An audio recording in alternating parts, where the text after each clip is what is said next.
what would have happened if the federal government had taken on California's energy policy from our previous governor and implemented it for the whole nation so everyone could have blackouts on a continuous basis? Wouldn't that have been fun? Don't let them do that. It cannot be done. You need those experimental stations. You've got, let me finish this idea, I'll get right back to you. You've got Massachusetts, and you've got Oregon, and you've got Hawaii. All have some kind of health care program, and nobody seems to be fully happy with those three. If you're going to move to the federal level, you need a whole lot bigger base of experimentation than that. And so, what you need is time for the states to work out their own problems, and maybe they work them out so well that you could never get 3/4 of the federal government to move anything to the top. So back to my question that you posed before I go to yours. If Congress is meeting all the time, they feel like they need to have something to meet about. And they're all looking around, what isn't properly regulated? They all boast about how many new rules they impose upon us. They come back to our districts and say, I sponsored or co-sponsored 20 new rules for you. And we say, wow, go back and give us 40. I explained freedom to my students. You understood freedom when you were a teenager. Why did you go dumb at 21? Yeah, I didn't.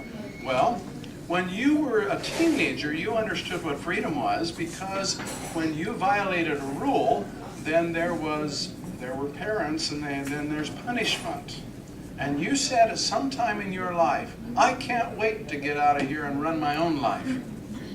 Then why at 21 do you vote for people on the basis of they gave us more rules to govern us because we can't govern ourselves properly? Where does that philosophy come from?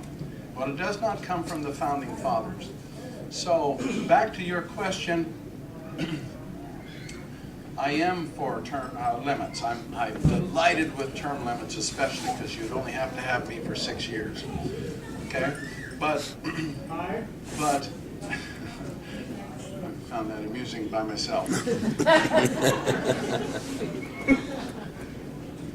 And I even lost track because of it.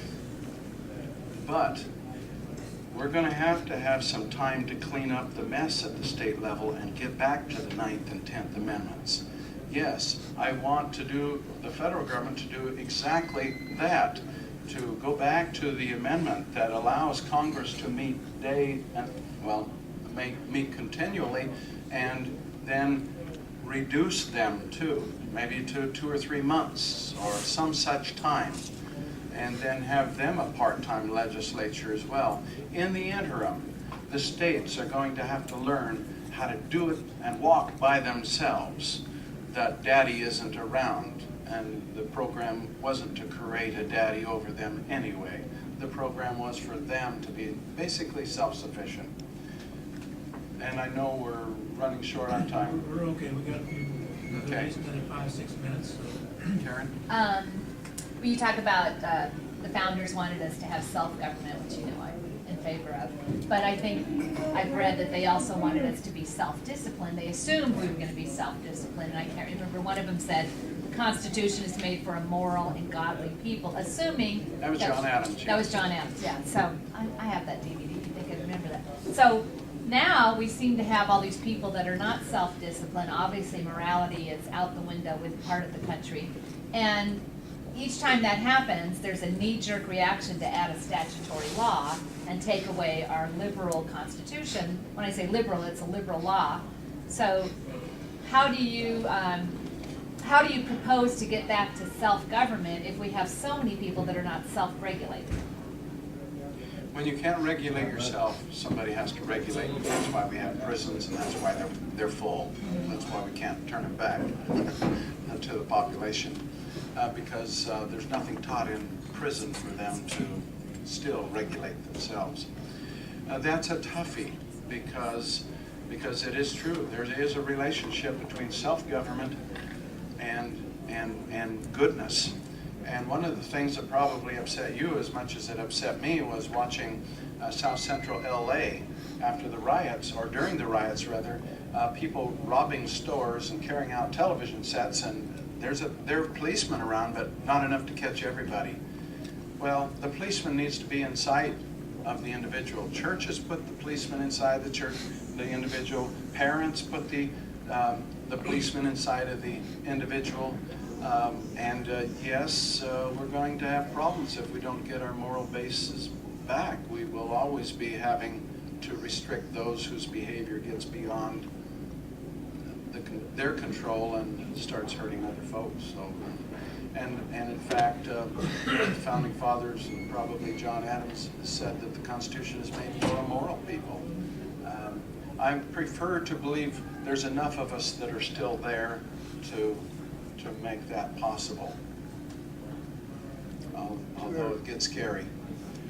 And two areas that I'd like you to address is districting is one, because the people in power that are in power now draw the line so that they can stay in power. And that, and the other area of that is how we elect, how we've gotten to the point where getting money into candidates from everywhere. As a matter of fact, from all over the world. Is there any way that we could limit that, or want to limit that? I think money gets your message out on one hand, but on the other side, it corrupts it too. You've got a population that's been asleep. I love the statement made in Arlen Spector's town hall meeting by, I've forgotten her name temporarily, Katie? but you know who I'm talking about. You have awakened the sleeping giant. That's why I'm interested in this race. I'm part of the sleeping giant. I've been teaching freedom, thought it was enough, but it's kind of like you're getting more water in the tank and it's coming up, and it's got to be something more than what we're doing because we're losing it. I have to have faith that awakening will make us more sensitive to these things. At the same time, we have a media that is overwhelmingly on the other side. In fact, it's almost the government media, as you recognize, I'm sure. Fox News is the only one that seems to even try to give both sides anymore. Money in the campaign, you have to have the money to get the message out because the people are turned off.